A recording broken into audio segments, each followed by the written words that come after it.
പാകിസ്ഥാൻ അക്ഷരാർത്ഥത്തിൽ കുലുങ്ങി വിറച്ച ആ രാത്രി, ഇന്ത്യയുടെ ഓപ്പറേഷൻ സിന്ദൂറിന്റെ രാത്രി.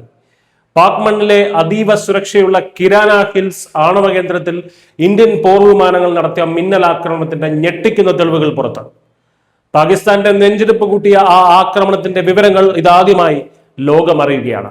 ഇന്ത്യൻ വ്യോമസേനയുടെ കരുത്ത് ലോകത്തിന് മുന്നിൽ ഒരിക്കൽ കൂടി തെളിയിക്കപ്പെട്ടിരിക്കുകയാണ്. പ്രമുഖ വ്യോമയാന ചരിത്രകാരനായ ടോം കൂപ്പർ ആണ് ഓപ്പറേഷൻ സിന്ദൂറിനെ കുറിച്ചുള്ള നിർണായക വിവരങ്ങൾ NDTV-യിലൂടെ ഇപ്പോൾ പുറത്തുവിട്ടിരിക്കുന്നത്. പാകിസ്ഥാന്റെ ആണവ രഹസ്യങ്ങൾ സൂക്ഷിക്കുന്ന അതീവ സുരക്ഷയുള്ള കിരാന ഹിൽസിലെ ഭൂഗർഭ അറകൾ ലക്ഷ്യമാക്കി ഇന്ത്യ നടത്തിയ ആക്രമണം വെറുമൊരു തിരിച്ചടിയായിരുന്നില്ല. അത് പാകിസ്ഥാനുള്ള ശക്തമായ താക്കീത് തന്നെയായിരുന്നു. പാകിസ്ഥാനിലെ സുഹൃത്തുക്കളെ എപ്പോൾ വേണമെങ്കിലും, എവിടെ വേണമെങ്കിലും, എത്ര ആയുധങ്ങൾ ഉപയോഗിച്ച് വേണമെങ്കിലും നിങ്ങളെ തകർക്കാൻ ഇന്ത്യക്ക് കഴിയും.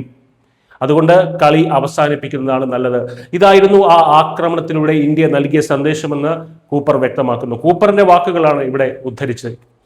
പാക് വ്യോമസേനയുടെ 4091 സ്ക്വാഡ്രണിന്റെ റഡാർ സ്റ്റേഷനുകൾ ആദ്യം തകർത്തു. കണ്ണുപോയ അവസ്ഥയിലായിരുന്നു പാകിസ്ഥാന്റെ പ്രതിരോധത്തെ നോക്കുകുത്തിയാക്കിക്കൊണ്ട് ആണവ കേന്ദ്രത്തിന്റെ കവാടങ്ങളിലേക്ക് ഇന്ത്യൻ മിസൈലുകൾ പാഞ്ഞുകയറി. അതിന്റെ വീഡിയോ തെളിവുകൾ അടക്കം ലഭ്യമാണെന്നാണ് റിപ്പോർട്ടുകൾ. എന്താണ് കിരാന ഹിൽസ് എന്ന് സാമാന്യ ജനങ്ങളുടെ അറിവിലേക്കായി പറയാം.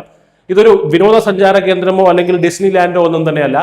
പാകിസ്ഥാൻ 20ഓളം ആണവ പരീക്ഷണങ്ങൾ നടത്തിയ അവരുടെ ആണവ പദ്ധതിയുടെ സ്ഥിരാകേന്ദ്രമാണത്. അവിടെയാണ് ഇന്ത്യ പ്രഹരമേൽപ്പിച്ചത്. തിരിച്ചടിക്കാൻ പാകിസ്ഥാൻ ശ്രമിക്കാതിരുന്നില്ല. ഓപ്പറേഷൻ ബുനിയാൻ മർസൂസ് എന്നൊക്കെ പേരിട്ട് പാകിസ്ഥാൻ നടത്തിയ പ്രത്യാക്രമണം ഇന്ത്യയുടെ ശക്തമായ വ്യോമ പ്രതിരോധ സംവിധാനങ്ങൾക്ക് മുന്നിൽ തകർന്നടിയുകയായിരുന്നു.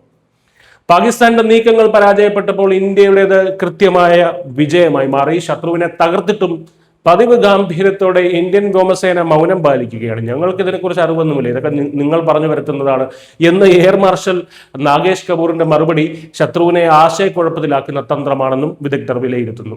എന്നാൽ ആക്രമണത്തിന് തൊട്ടു പിന്നാലെ ഇസ്ലാമാബാദ് വെടിനിർത്തലിനായി വാഷിംഗ്ടണിലേക്കും ന്യൂഡൽഹിയിലേക്കും ഓടി നടന്നത് ഈ ആക്രമണം എത്രത്തോളം ഫലപ്രദമായിരുന്നു എന്നതിന്റെ തെളിവാണ്. നയതന്ത്ര തലത്തിൽ പാകിസ്ഥാൻ നടത്തിയ നീക്കങ്ങൾ പരിശോധിച്ചാൽ കാര്യങ്ങൾ വ്യക്തമാകും. ഇന്ത്യയുടെ പ്രഹരശേഷിക്ക് മുന്നിൽ പിടിച്ചു നിൽക്കാനാവാതെ പാകിസ്ഥാൻ പത്തിമടക്കി എന്നതാണ് സത്യം. അതിർത്തി കടന്നും ശത്രുവിന്റെ മർമ്മത്ത് പ്രഹരിക്കാൻ ഇന്ത്യക്ക് മടിയില്ലെന്ന് ഈ സംഭവം തെളിയിക്കുന്നു. അതിനുള്ള ശേഷി നമുക്കുണ്ടെന്ന് തെളിയിക്കുന്നു. മൗനം പാലിക്കുമ്പോഴും ശത്രുവിന്റെ താവളങ്ങളിൽ തീമഴ പെയ്യിക്കാൻ ഇന്ത്യൻ സൈന്യം സജ്ജമാണ്. അടുത്ത തവണ ഇന്ത്യക്കെതിരെ കൈപൊക്കുന്നതിന് മുൻപ് പാകിസ്ഥാൻ അത് ഓർക്കണം. ഓർത്താൽ നന്ന്. News desk Malayalam.